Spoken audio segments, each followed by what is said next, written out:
Asteroid of fear.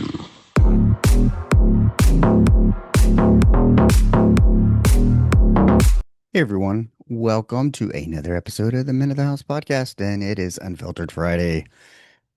That's right. Gonna bring you a little explanation of the week, perhaps the fuckery, trigger warning, a language warning, earmuffs if you got children. Yeah, it's time for an Unfiltered Friday following this holiday weekend. Um, man, but I definitely feel like this is an important episode. If I'm being fully transparent, I felt like I damn near had a mental meltdown. Um, yeah, some real kind of, I think men can relate to this feeling. Um, but yeah, let's start it out with thank you for sharing your time with me, being here on this Friday.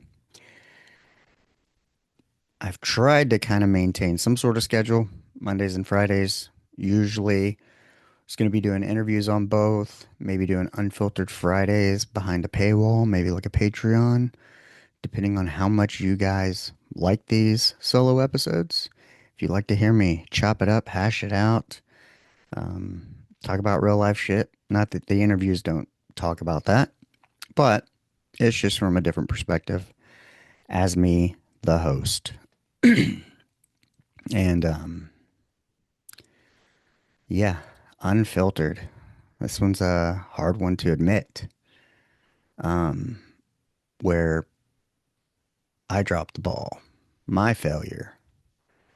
Um, yeah, we'll get into it. Let's just set up the week in the world. What happened last week?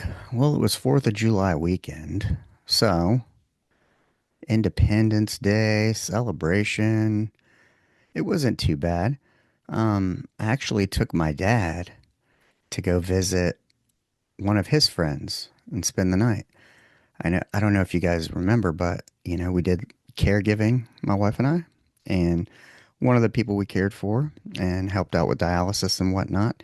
He lived in my dad's little retirement community, and he moved to these little cabins.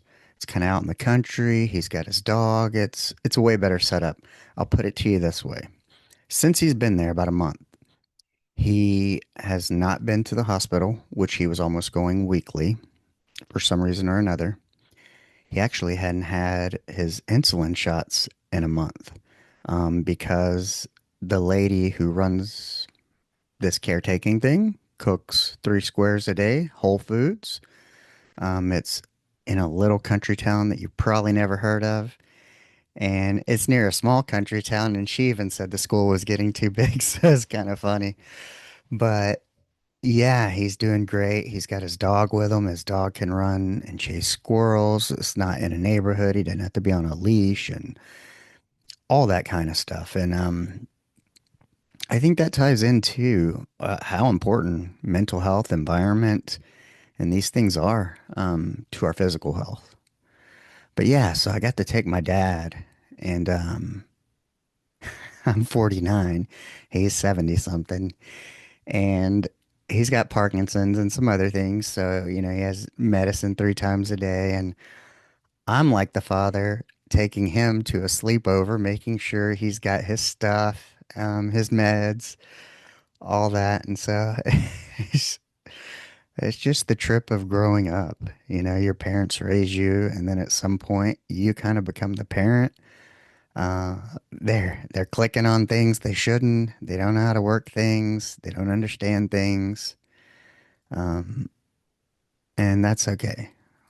We'll be there someday. And I know sometimes I get frustrated, and I apologize, Dad, and anyone else. But one day we're going to be there, and we should remember to have some grace. Um, because one day it's going to be us. I don't know if that's lucky or unlucky. As you've heard me describe the aging process after caring for people. But yeah, so that was interesting. And then we had a family 4th of July, and it wasn't the best. And you know, if anybody who was there, family, listening, they'd probably want to crucify me for it, but fuck it.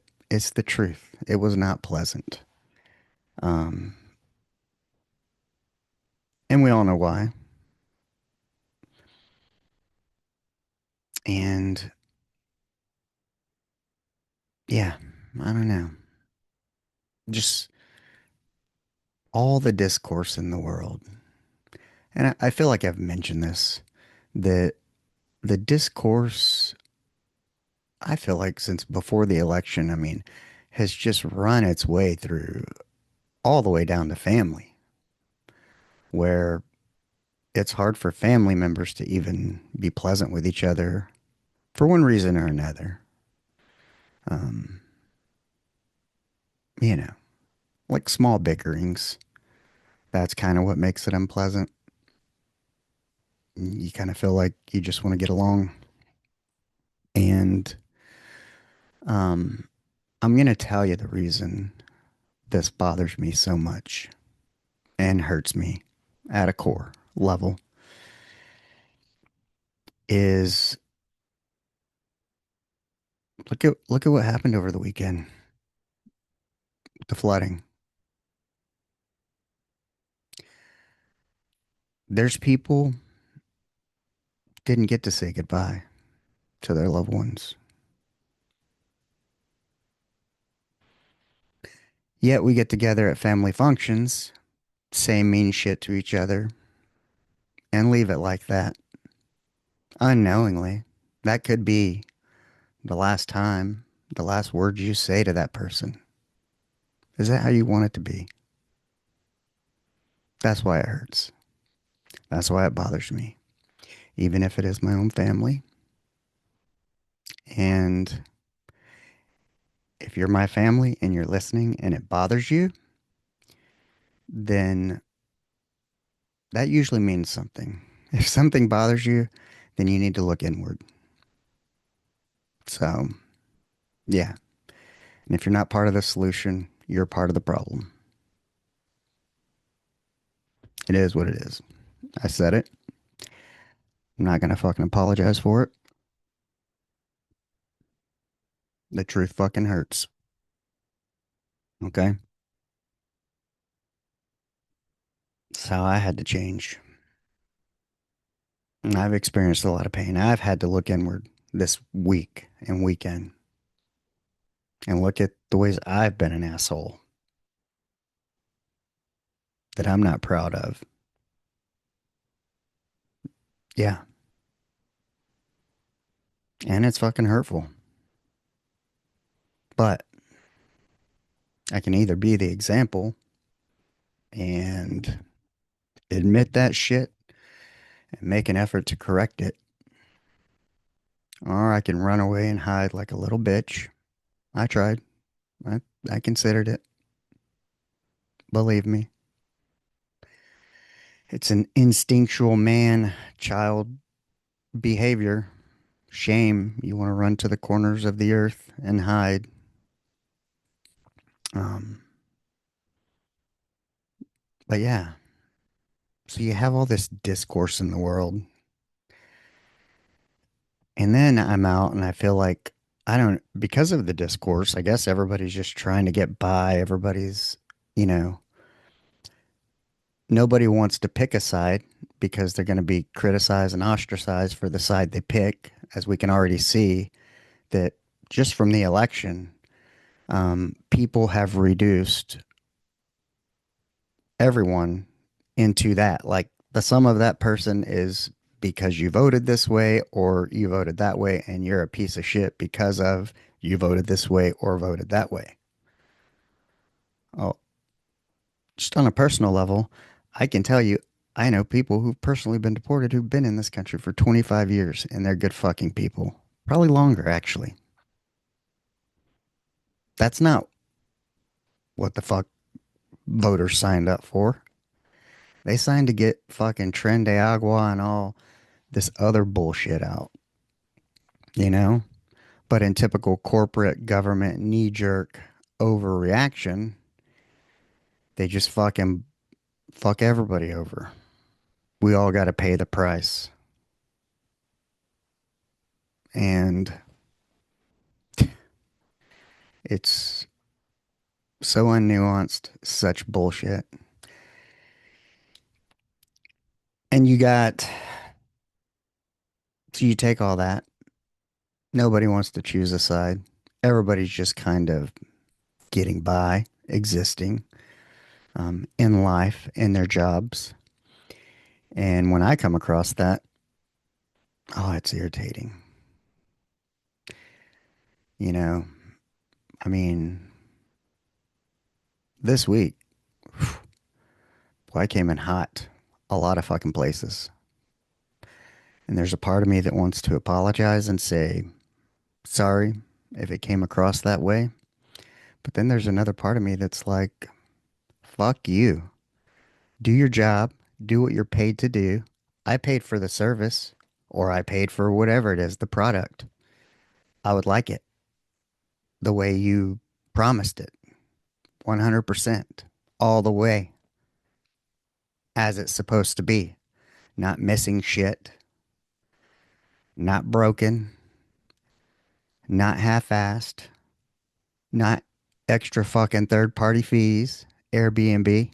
Yeah, one price include everything's included, one price. Yeah, no, it's fucking not. So I didn't read the fine print, but if they tell you, look, this price includes everything, why the fuck would I read the fine print? It's like when you go buy a phone. Just give me the bottom. What do I got to pay per month? That's what I need to know. Okay. And when it's different from that, because of some bullshit that they didn't explain, you didn't catch, that they slipped in there, then it's fucking irritating. Okay. Yeah. And I called them out on it. I called out quite a few people this week. I feel bad, sort of like an asshole. Feel like I'm being part of the problem because I hate fucking entitled people who complain. But, you know, I also publicly mention when people do a good job, when they go above and beyond, when I see hope for the future because I see young people getting after it, young people who get it. Um, so if I'm willing to shout out the good, then I should be willing and not have to feel fucking bad about shouting out the bad, you know? Wherever I worked, whenever I worked, you come to my place of business, you expect to get what you get. Service in full, the correct way, medium rare, whatever it is. And if not, you send it back. I got to hear about it. As a healthcare leader, I mean, all it takes is one person to not say something, not ask something, say the wrong thing, blah, blah, blah. I got to hear about it. So, yeah, I'm not going to feel bad that you had to hear about it. If you don't want to hear about it, do better. How about that? And, you know, some rest on their laurels. And I've even had problems with Chick-fil-A. Yeah, they're usually spot on with their drive-through service, but they've got some world-class design fuckery going on with their mobile drive-through thing. Um, the whole purpose of ordering online, scanning the code, is so you get in and get out fast. So you're not waiting in line. Okay. But when they got it so fucked up that, you know, they're serving the person three cars behind me before me, giving the person in front of me one of two of their bags and walking back and forth. Now the person three cars behind me has their food and all they want to do is get through, but now they got to wait for me and the two other people ahead of me to go. And then they put it on the very inside lane so you can't peel out. Like they have another location that's got it on the outside lane. And if you need to peel out, like after you get your stuff on the outside lane, you're not waiting on that. So you're not saving any time. What's the fucking point? They need to, right? It's supposed to go like that in order. You were there first, you placed your order, you get your shit, you go, and the next person goes. That's how fucking lines work. Okay. But yeah, design, leadership, training, all of it.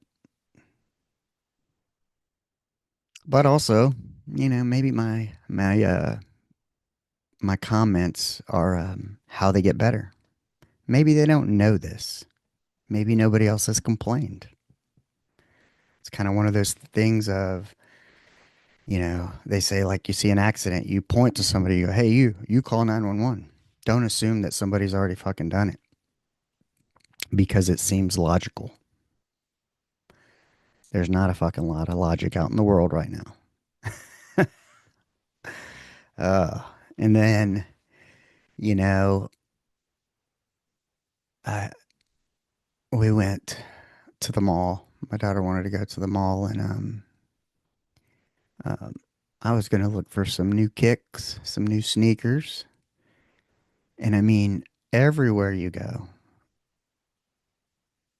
just no service, one person working there. I mean, Dick's is like you almost like ordering fast food. I guess you go to a fucking kiosk, you tell them the shoe you want, and then you wait by it and they bring it to you. I mean, we have the technology to connect in any way possible, yet we're so fucking disconnected. Like it's impossible almost to get anybody to acknowledge or help you in most stores you go in. I feel like it's not a good look. Mm. And I don't know what's causing it, but the only way we're going to correct it or get better is if we talk about it and face it. But, you know, this, all these things kind of combined, led up, built up, and led to me losing my cool. And it's been a while. Nobody got hurt, nothing broke, but it was frightening to those around me, and it was frightening to my daughter who saw it. And that's what I'm most ashamed of and embarrassed about, that she had to see that. And I quit drinking 2 years ago, so I couldn't even blame it on alcohol. You know, mm, yeah, you can hear the disappointment, the shame. And that caused me to isolate because I felt like a piece of shit.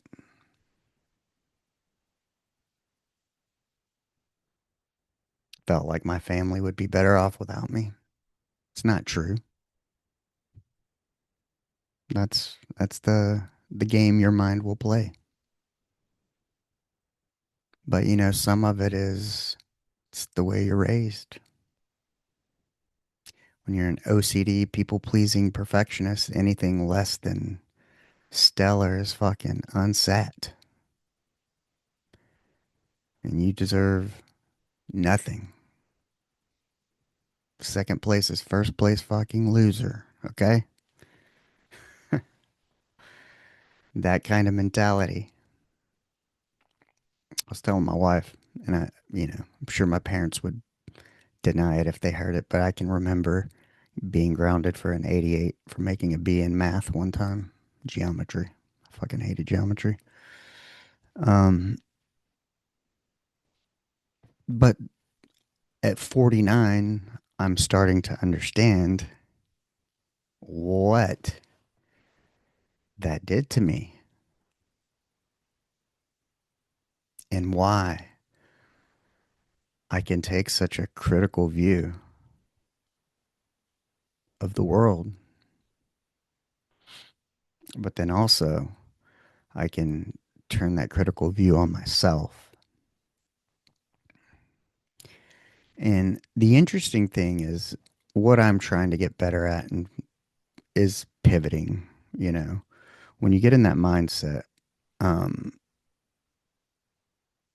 so I'm into the military stuff, tier 1 operators, all that. Their big thing is like you got to get off the X, you got to move or if gunfire starts coming, you got to get off the X. You got to move. You got to pivot. And I understand it's like with these tier 1 operators, one of the things that makes them um, good is they're able to pivot quickly and or maybe you make a mistake, but to kind of forget, move on quickly and correct it. um, I've been able to do that professionally, but not personally. And it's weird because I think we train for it professionally. Like if you're a soldier or when I worked in a level 1 trauma center, I mean things change fast. You have to pivot fast. You cannot dwell on anything um, because the job has to continue, and the job can mean life or death. There's lives on the line, and so you don't dwell. You pivot, move, react, and make it happen. And so professionally, I've found it much easier, but I feel like it's expected. Where on a personal level, I don't know that it's ever been emphasized, stressed, or mm, sometimes people will say forgive and forget, move on. Yeah. But then we also have a punishment system from kids. Go fucking stick your nose in the corner. Think about what you did. Take a time out. Sit in that chair. Think about what you did. They do it to adults, sometimes for years. Put them in fucking solitary confinement. Yeah. Think about what you did. Well, yeah. But then how is it hard not to get stuck on that? I mean, you see people who go to solitary and prison and they make the necessary adjustments, unfuck themselves, and get on a program and get themselves out. But it's not the norm. A majority of people probably, you know, is that a disservice? I mean, we know solitary confinement is not mentally healthy for long periods of time. So I think sitting in shame and all that is not either. And, that's where I personally, I know I've mentioned this. Like, look, I lost my cool. It's been a while since it's happened. I'm human, but I don't give myself a life sentence for it. But I wanted to. you know? And a part of it too is over the past 2 years, I've quit alcohol. I've lost 64 pounds. I've done a lot of good things and I've made a lot of progress. And then you feel like that one little thing fucking erases 2 years worth of progress. It's almost like an anger relapse, like a blowing up relapse, you know? Um, and if this happened to somebody else and I were looking at it from a different point of view and I was coaching you, I'd be like, dude, don't be so hard on yourself. You're fucking human. Yada yada yada. Show some grace. This is what matters. But I couldn't seem to follow my own fucking advice for like a day and a half, maybe two. I didn't eat, didn't drink coffee, like just nothing was appealing. I felt unhuman. Yeah. Then you're not putting any nutrition in. You're not doing any self care. You just fucking continue to run yourself in the dirt with no calories, extra exercise. You look back and you're like, dummy. Oh, this is why being, I think, a man is so difficult. Of the things we have to deal with, the expectations. Um, yeah, I was telling, it's like graduate high school, you're early, high performer, you go in the military, graduate, top of your class, accelerated advanced promotion, full scholarship. Oh man, a lot of stuff.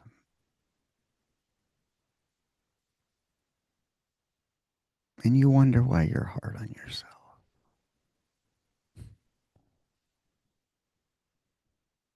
As if any of that stuff mattered that much. Other than the people, like your parents and other people are like, oh, look at him. Yeah, he must be smart. Everything's great. Blah, blah, blah. Now, then people expect more. Then it's almost like you're not allowed to be human. You're not allowed to fail. I think I went in the opposite direction. I took the failure and the fall all the way the opposite way. Like after my parents split, and you can go back and listen to my journey, my stories. It's somewhere in there. But yeah, man, I gave myself the life sentence on that one. Really fucking went off the deep end. Um,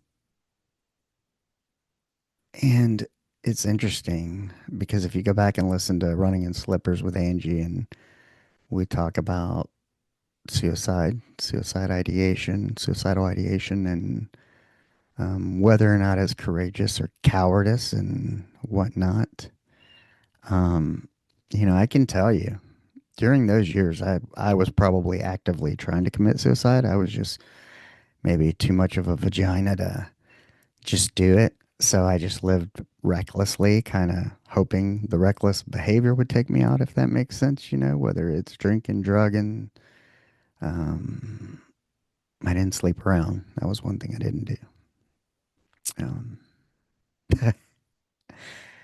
I didn't sleep around because sleeping around is what fucking got me in the shittiest personal place to begin with. Yeah. Hmm.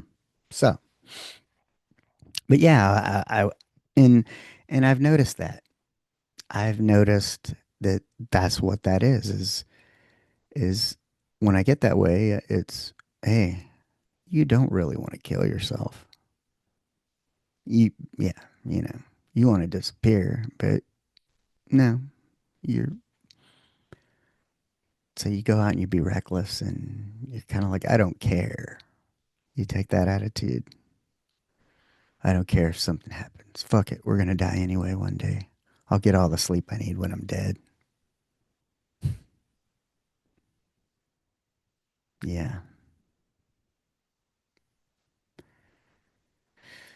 The human brain is a weird, intricate, nuanced thing. You have to treat it right. And when you don't get sleep, try to bend reality a lot.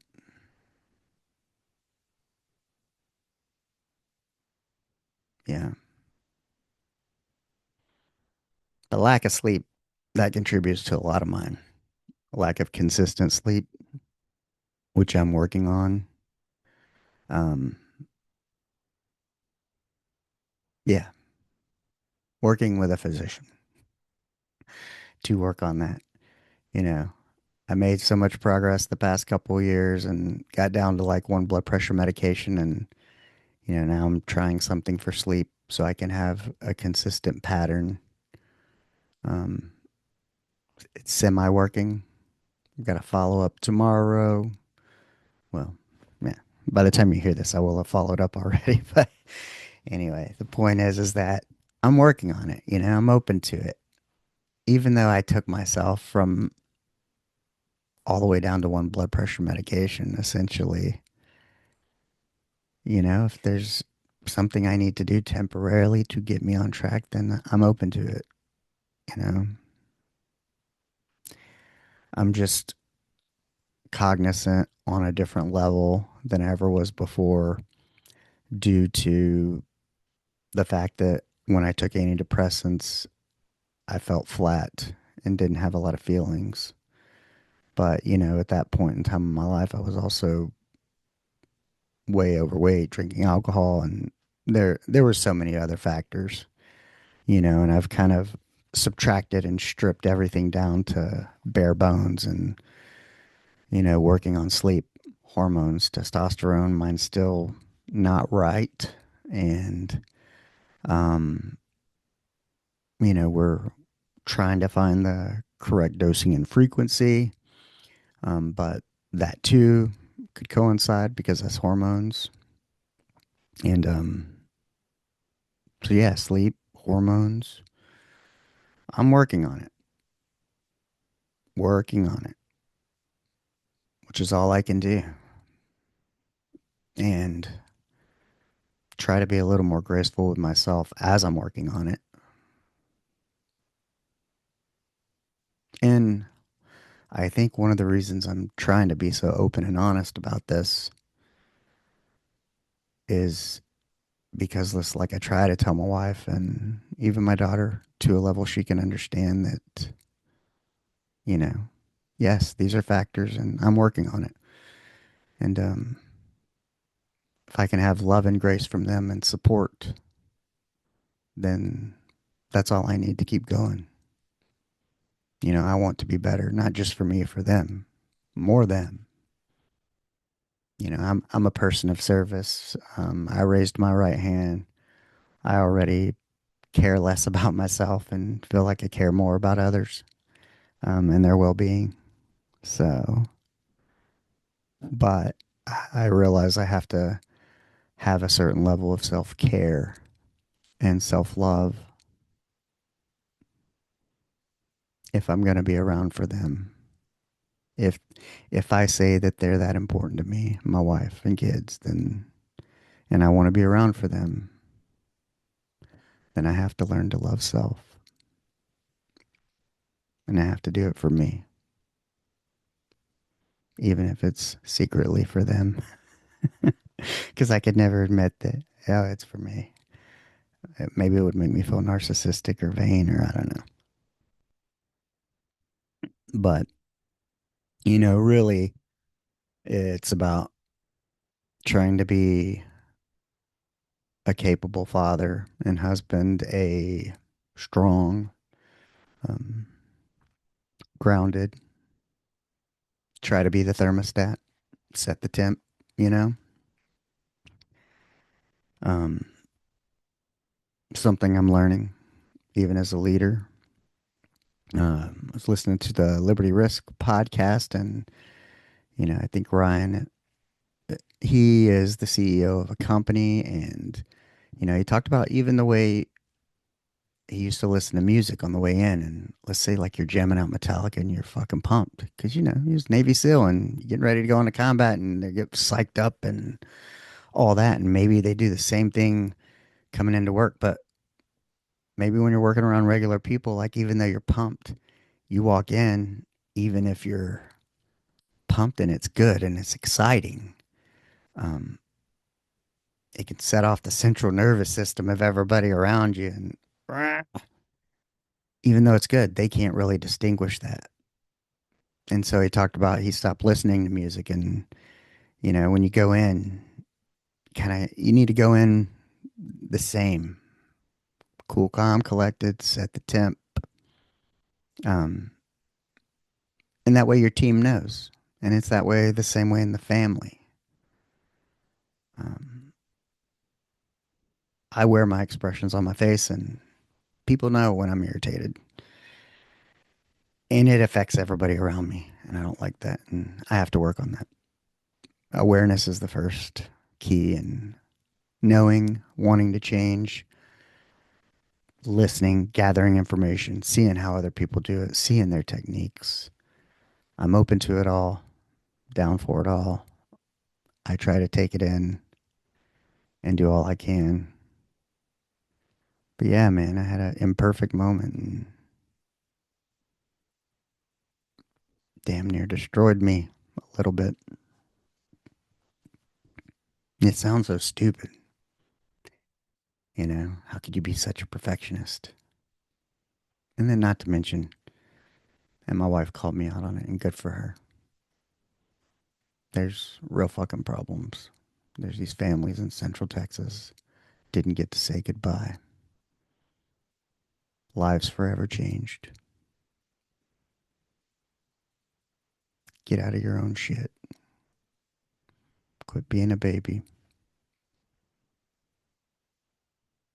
How you recover from this and what you do from here, that's what shows your daughter who you are and the man you are and want to be. And the man she's going to, you know, compare people against, you know. And one of the things I have to tell her is, you know, something maybe she would get from my wife is my wife loves and supports me, and she's like, you know, I know I can't help you. You need help professionally, but she loves me, and she's willing to stick around while I try, you know, and I want my daughter to see that. Um, you know, sometimes there's some good broken men out there. Sometimes they just need somebody to love them and believe in them just a little, and that can do a lot for a man. And I want her to be able to voice and speak up if she loves somebody, you know, to say either no, don't walk away, please try again, I got you. That goes for all of my daughters. They're all going to grow up, have these relationships, and the oldest one called me when I was having a meltdown. It was the first time we ever kind of talked like that. I even cried in front of her, but I am so proud of her. She is something else. She's got a good head on her shoulders. She's smart, beautiful. They're all beautiful, but they're each individually unique. I connect with each of them in different ways, but I really got to see kind of like an adult version of her. An adult, kind, caring, compassionate. You're the parent. You're the source of comfort. And all of a sudden, your child just says something to you that you're like, oh, mm.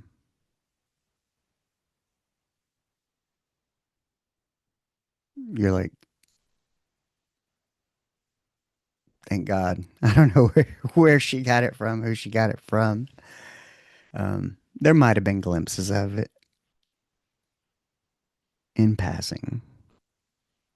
I know I have some good qualities when I'm on, but yeah,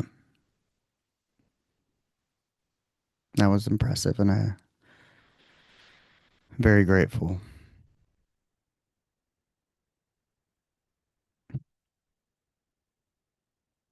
And that's where that like man self worth shit kicks in, and you're even like that negative part of you can even fucking edge in like, oh, you don't deserve the people in your life.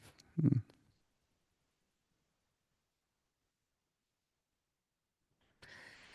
But if you look at it that way, either it can be you can spiral and go, no, I don't. You're a piece of shit. Or you can be like, I need to fucking show up for them then. Whatever it is that's bothering me, plaguing me. Correct it for them, for yourself and for them. They believe in you. They believe in you. But yeah, it's long, hard, eye opening, lesson learning type of week. And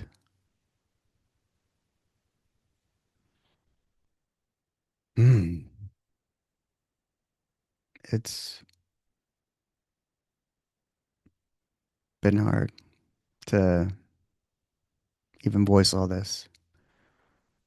I mean, I'm actively thinking, do I really want to publish this? Do I really want to put this out there? I really want to show how fucking weak I am. Or I'm going to sound like a little bitch. People are going to be like, quit fucking complaining. Hmm. That's the point, though. Action. Admit your fucking shortcomings and man up. Take responsibility. Do better. Let the episodes have more timing in between. Less bad days. Keep adding more tools. Community. Can't stress the importance of community. There's a few people in the communities I'm in that um, I'm super grateful for. Their perspective. I have my own private accountability group. I do the podcast all for this, for perspective. But even I need perspective too sometimes. And, it'd be like saying your coach has a coach. Yeah. Your therapist has a therapist. Yeah. They're human just like you. Okay. But great community. So I recommend being part of one. I have an accountability group. I'm part of an LU's fitness accountability group and Next Level Nation. That's a great one. Um, yeah, whatever, whoever's in your circle, whatever your circle is, if you don't have one, find one. I was listening to Taylor Kavanaugh speaking at the Ohio Men's Prison. I think it's on his channel. So there is no self-made man. You gotta have a support system, you know. And I'm grateful for mine. But I have an interview coming up, which I'm super excited about. I'm going to interview an ENT doc who had some addiction problems. So I'm about to get ready for that. But I want to end it on a positive note because just like I said, I shout out the poor shit. You shame people into doing their jobs. Um, I want to give a shout out to a couple of dudes that just fucking knocked it out of the park as I was moving through life this week. And one of them was at Seven Brew.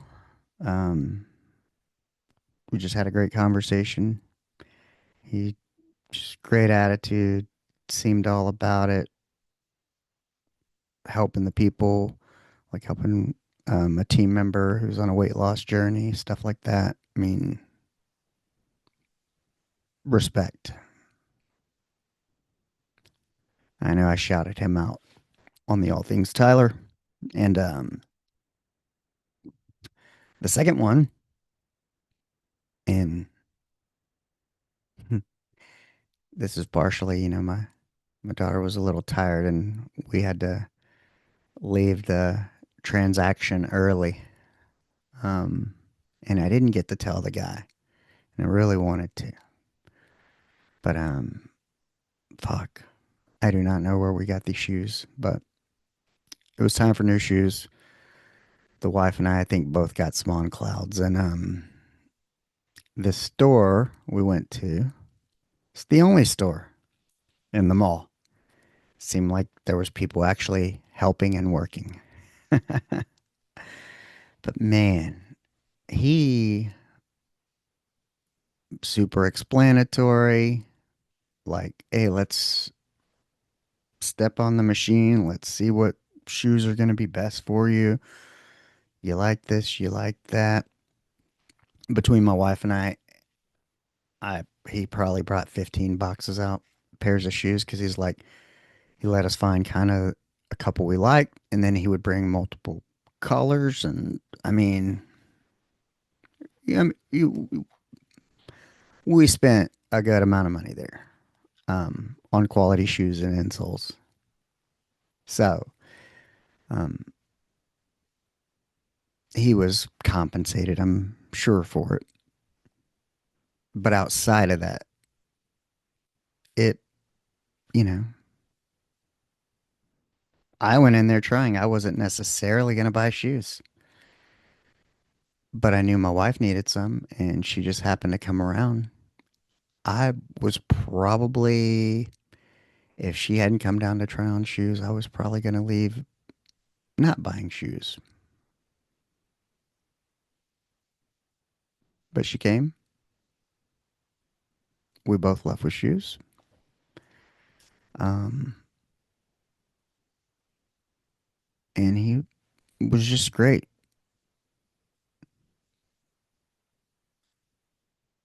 And we just need more of that.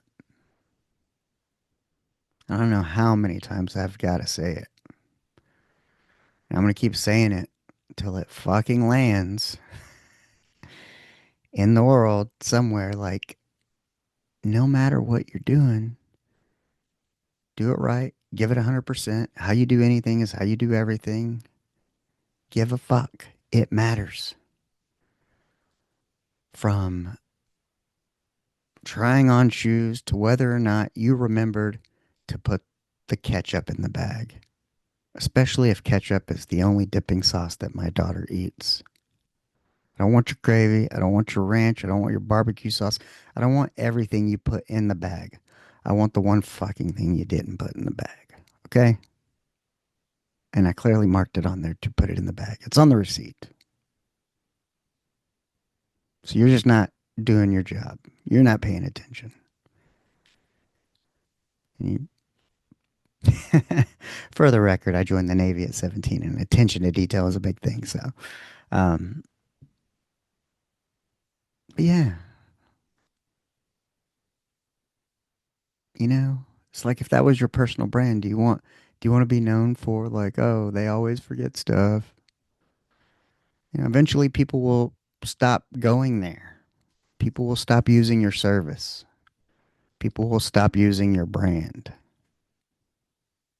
That's how we vote. We vote with our dollar. Like Airbnb. They they kept calling me, you know. And I told him, every time you call me, you make me want to take the vacation less. Look, you already fucked me over. Not about the $55 fee. Let me take my vacation. You got your money, but I just won't do business with you again. Okay? Leave it at that. You got what you wanted. Leave me alone. I do not want to deal with you anymore. Unless you're going to totally fix the problem. Because it's like a marketing thing. Roll the fee up into the price that you showed me that I thought I was going to pay. And you kick over the fee to the third party management company. You know, they're not supposed to charge fees, period. Says so. But if they put it in there that, oh, you're going to be charged a fee, then it's allowed. So, yeah, it's a, not happy with Airbnb. And just try not to do business with them. That was my first time. And probably the last. But I mean, that's how the world is. What we permit, we promote. And if you keep funding and supporting shitty businesses, shitty elected officials, all of it, what you permit, you promote. For time you take it lying down, just giving them more power.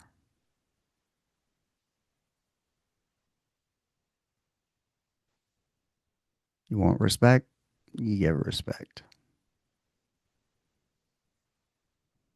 And respect to your profession is doing it to the best of your ability and giving it 100%. And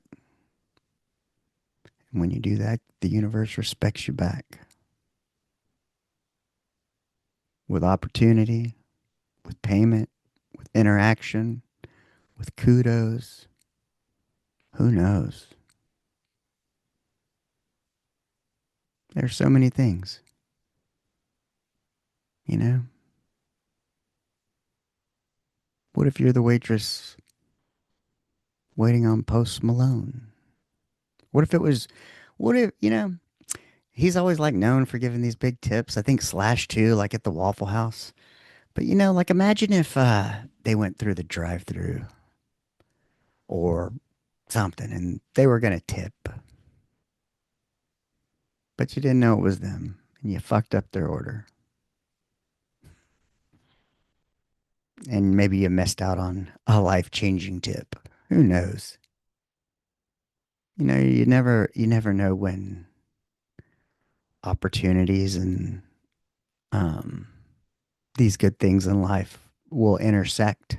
So it's almost like you got to be prepared at all times. And, that's prepared mentally, physically, and whatnot. That's why we do all the things we do. You train, you know, if something ever happens, you want to be able, I mean, like the dad who was able to save his children in the floods. He perished, but he saved his family. And I know any man who loves their family would do so. They would rather their family live than them. Whatever he did was strong enough to do so. And there might come a time when you, your wife, your kids, their lives depend on your strength, your preparedness, be it physically and or mentally. You got to be able to solve mental problems too, mental challenges, situations. Um, so, yeah, keep yourself prepared. This is why everything you do is important. Do things with intentionality. Do it right. Give it some effort. But yeah.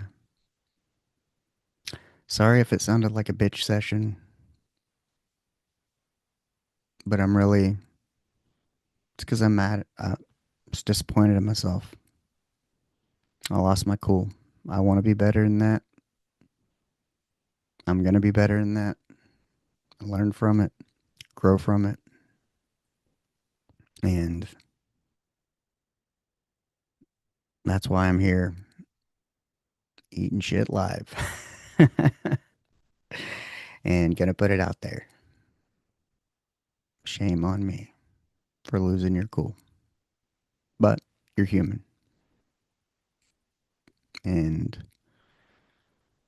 you can do better. So I got to get ready for that interview.